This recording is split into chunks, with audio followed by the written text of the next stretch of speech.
Okay, so the last thing I want to show is the way that I set up facial animation. So this is going to be the last little piece. The way that I like to do lip syncs and facial animation is the Morph Target system. And you'll notice that we have a little option here that's not keyable called the GUI switch. Now when I switch this on, this pops up. So what I did then was I set up a camera system where if I go to this little custom shelf here, it activates the face operation, the face cam, as well as the GUI cam, and they're both kind of in this two-window system. Now notice as I rotate the head or whatever else, the cameras are parented, so they are all following. So this thing could be animated, going all over the place, whatever she's looking or running or doing whatever, and I'm going to stay focused on the head the whole time, which is going to make lip syncing really easy and really quick and efficient. So we'll take a look at, you notice I have a box here called jaw control, and some people like to do this with something over right here, and it kind of looks like a face, but they use like shapes and weird deforming curves and all kinds of crazy stuff. To me, there's nothing simpler for a lip sync than if I want the letter A, I find the letter A. If I want the jaw to open, I just have the jaw open. If I want the tongue to do something, I just do it. So I like to do things really simply and just have, you know, the same level of control, but it's just simpler and I don't have to go looking for what I actually want to happen. So let's say, for instance, I wanted to test the tongue out. We can stick the tongue in, the tongue goes out. Very simple. We have tongue roll, and to test the tongue roll, I like to do this little swish around. So you can kind of see how the tongue is following as it's supposed to. Alright, good stuff. Zero that out. And we will zero this out. And now let's say we wanted to do the letter L. Well, the letter L is pretty easy. We bring this into about middle. We roll it, bring it forward a little bit. Maybe to about there. And then we're going to go to A. Bring this back in a little, maybe here. And there you have L. So she could be like, oh, with the tongue kind of rolled like that. Alright, so let's zero that out. Alright.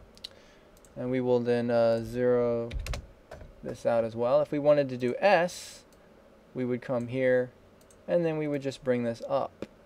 So now we can have an S symbol. So having the jaw like that, you know, gives me a lot of other little things, and I can kind of make a cow effect there. So of course we have AEIS. Another kind of interesting thing is all this is templated, so I can't select it by mistake. If I, you know, have a broad selection, I go to my GUI as I want. So I can actually come all the way out and do it here, or I can zoom in for really finite control to get little specific things. So as we go to O, we of course affect that with the jaw, and we get that nice aw kind of effect. So let's again zero that out, and we'll go on to U. Alright, the U is very simple here. I have P, B, and M are actually separate. When you say B and P, you actually have your lips a little bit closer in than you do for just M. M closes them, but P and B is a little different. She has the ability to smirk. She can pout. I can move whatever expression all the way to one side. So sometimes in anime they'll do kind of like a little, they'll make like a U symbol, and then it'll move all the way to one side, and it'll kind of be like this, and you can kind of twist it and rotate it and do whatever. So there's the ability to do that as well. Smile is very important for Nell, and I can drive that as far as I want. She has the ability to do that kind of an anime A thing. She has which is another interesting mouth shape, which is just kind of, it worked well for her. And then I have the ability to poof the cheeks out for a little bit of deformation. Now we come up and we have the eye information. So we will start with blink down, which is just standard blink.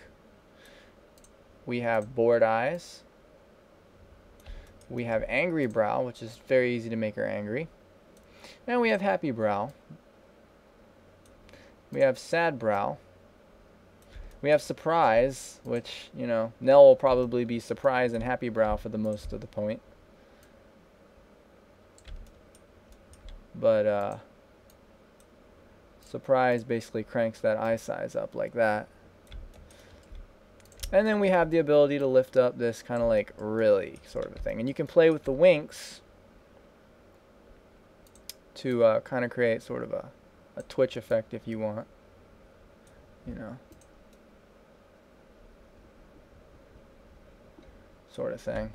And we can give her, you know, whatever expression you want. And you can see how you can kind of blend between these morph targets to really create whatever specific thing you're looking for here. And of course, it wouldn't be an anime character if we didn't have the ability to do the arched eyes. I was looking at a reference, and she actually has wider blinks. Her eyes deform wider than they would actually be. So the blink and the crazy wink are kind of there to kind of give me a little bit of extra control. And that's the basic lip sync system. And with all of these and different combinations, you can kind of create very quickly a lip sync system that's pretty efficient. So we'll go ahead and turn this off, go back into here, make this perspective, and that is my Nell rig. That is Nell 2.0. So I hope you guys have enjoyed this TD demonstration, and if any of you guys have any ideas, more efficient way to do something, or you like something I did, or something of that nature, please leave a comment, or let me know, and feel free to send a PM, and let me know how you think. Okay? Well, thank you very much for your time, guys, and I hope you all have a great day. Bye.